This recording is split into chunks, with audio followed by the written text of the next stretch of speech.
atau berlipat ganda ya. Dan inilah nikmat yang patut kita syukuri dan kita manfaatkan. Cuman ada satu penyakit ya. Ada satu penyakit yang berbahaya di dalam ibadah. Penyakit apa itu? Penyakit hilang rasa ya. Bahwasanya ini nikmat yang sangat besar, kesempatan yang luar biasa yang sudah Allah berikan kepada kita. Dikatakan kathratul misas tumitul ihsas. Kebanyakan interaksi itu akan menyebabkan hilang rasa. Dalam keseharian kita dapat seperti itu. Tapi kalau dalam ibadah ini bahaya. Kita ini sudah menjadi alumni Ramadan itu mungkin 20 tahun, 20 kali, ada yang 30 kali. Bahayanya adalah kalau kita menganggap Ramadan itu biasa-biasa saja, nggak ada yang istimewa, itu bahaya. Makanya Rasulullah SAW mengulang-ulang sabda beliau dalam tema yang berbeda. Beliau katakan, man shoma Ramadhana imanan wahtisaban ghufira lahu ma taqaddama min dzambi. Yang pertama, barang siapa yang puasa Ramadan atas dasar iman dan mengharap pahala dari Allah Subhanahu wa taala, diampuni dosa-dosa yang telah lalu. Dan beliau katakan, man qama ramadhana imanan wa ihtisaban ghufira lahu ma taqaddama min dzambi. Barang siapa yang melakukan qiyam Ramadan atas dasar iman dan mengharap pahala dari Allah Subhanahu wa taala, maka diampuni dosa-dosa yang telah lalu. Man qama lailatal qadri imanan wa ihtisaban ghufira lahu ma taqaddama min dzambi. Barang siapa yang qiyam pada malam-malam Lailatul Qadar atas dasar iman dan ihtisab mengharap pahala dari Allah Subhanahu wa taala, maka diampuni dosa-dosa yang telah lalu. Kenapa Rasulullah SAW mengulang-ulang? Ada dasarnya iman dan ihtisab. Jadi iman itu kita ngerjakan puasa qiyam Ramadan, ini adalah perintah Allah Subhanahu wa taala. Kenapa ditambahin lagi ihtisab? Ihtisab ini adalah mengharap pahala ya, mengharap keutamaan yang telah dijanjikan ya.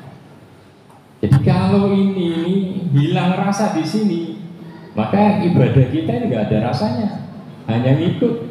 Kita puasa karena waktunya puasa ya. Jadi kalau kita ingin diampuni, harus menghidupkan rasa ini. Seperti orang yang baru umroh, ketika melihat Ka'bah, Masya Allah ada rasa luar biasa, sampai nangis. Tapi hari kedua, ketiga, keempat, makin lama makin biasa, hanya biasa saja, mulai hilang rasa. Demikian juga Ramadan, jangan sampai hilang rasa ini menimpa kita. Makanya kita harus ingat pahala Ramadan, ingat pahala puasa, ingat pahala yang dijanjikan Rasulullah SAW bagi yang qiyam Ramadan, menghidupkan Lailatul Qadar, agar tidak ada hilang rasa tersebut, agar kita bisa menikmati. Karena dari situ kita akan mendapatkan ghufira lahu ma taqaddama min dzambi. Makanya Rasulullah SAW di awal Ramadan selalu mengingatkan para sahabat dalam riwayat Ahmad. Jadi ketika datang bulan Ramadan, Rasulullah SAW berdiri berkhutbah di hadapan para sahabat dan menyampaikan, qad ja'akum Ramadan, telah datang kepada kalian bulan Ramadan, syahrul mubarak, bulan yang penuh dengan berkah. Disemangati.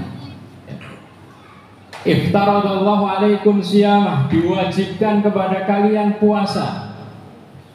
Kenapa kok disebutkan puasa? Hubungannya apa dengan Ramadan? Puasa ini amalan terbesar, amalan yang timbangan itu tidak mampu nimbang. Ketika malaikat dihadapkan dengan amalan puasa ini, langsung diserahkan kepada Allah. Mereka nggak tahu pahalanya berapa, karena dikatakan salah satu amalan, ada 3 amalan la tuzan bihil mizan ya. Timbangan ini tidak mampu menimbangnya. Salah satu diantaranya adalah puasa. Maka keutamaan pertama, Allah wajibkan puasa di dalamnya. Yang kedua, tuftahu fihi abwabul jannah, dibukakan pada bulan Ramadan pintu-pintu surga. Maka perlu adanya tarhib, menyambut Ramadan. Kenapa? Karena surga saja berhias diri ketika datang bulan Ramadan. Allah bukakan pintu-pintu surga. Bukan hanya pintu royan, tapi semua pintu surga Allah bukakan. Artinya Allah SWT mendaftar siapa yang menjadi penghuni surga di bulan Ramadan ini.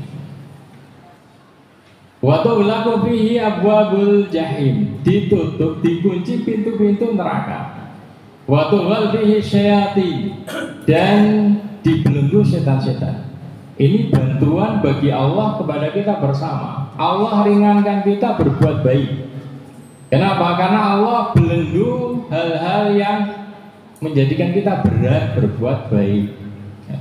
Kemudian Rasulullah SAW melanjutkan fihi lailah, di dalamnya ada satu malam khairun min alfi syahr, lebih baik dari 1000 bulan.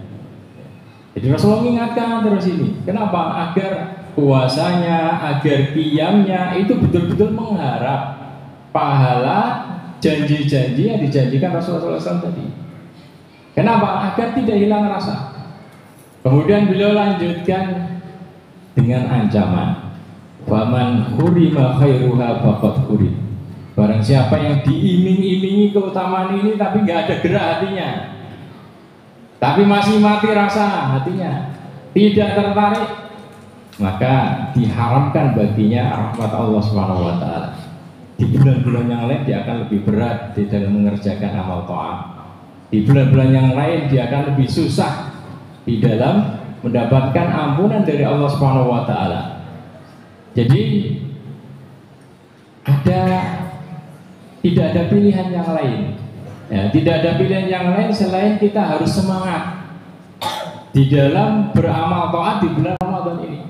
Kenapa? Karena kalau kita tidak semangat dengan janji-janji Rasulullah SAW tadi, kita diancam dengan tadi, faman hurima khairuha faqad hurim. Dalam hadis yang lain Rasulullah SAW mengatakan rohima anfu rajulin, celaka, ya. Rohima anfu rajulin, celaka, ya.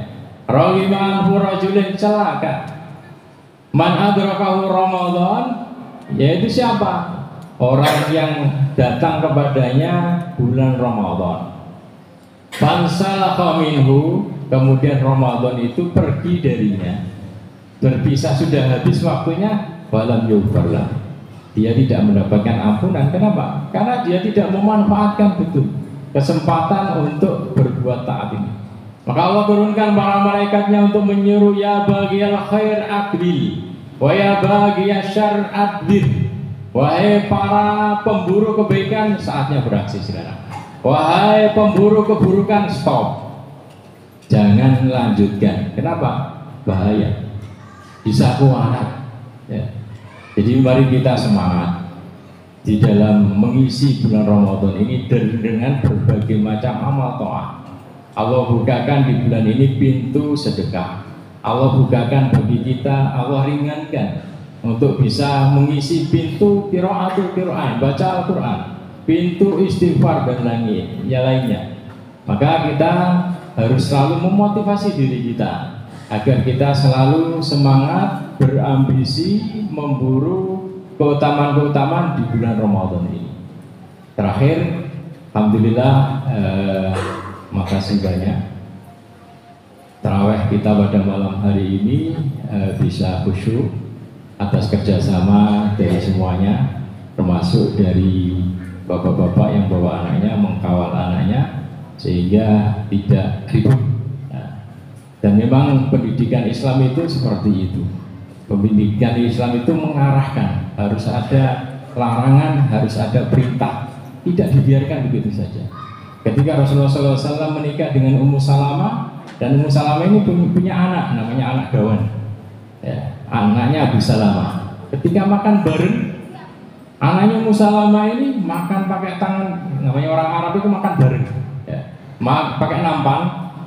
Dia ini makan pakai tangan kiri, kemudian dijelajahi. Ya. Maka Rasulullah SAW tidak membiarkan. Beliau katakan ya gulam, ya, kul biyamini, sambillah wa kul biyamini wa kul mimma yalik. Rasulullah katakan, nah, ya, ucapkan bismillah, kemudian makannya itu pakai tangan kanan, dan makanlah yang dekat dengan kamu. Nah inilah pendidikan itu seperti itu, jangan dibiarkan ya.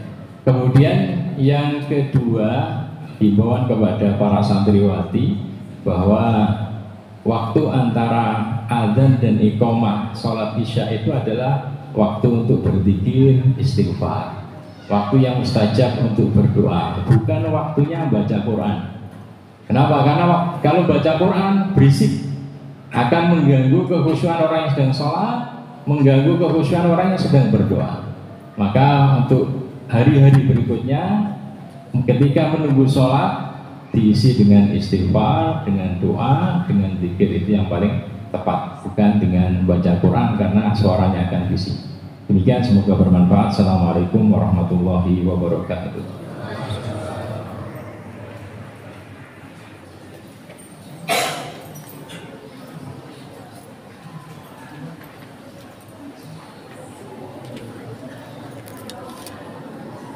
Alhamdulillah.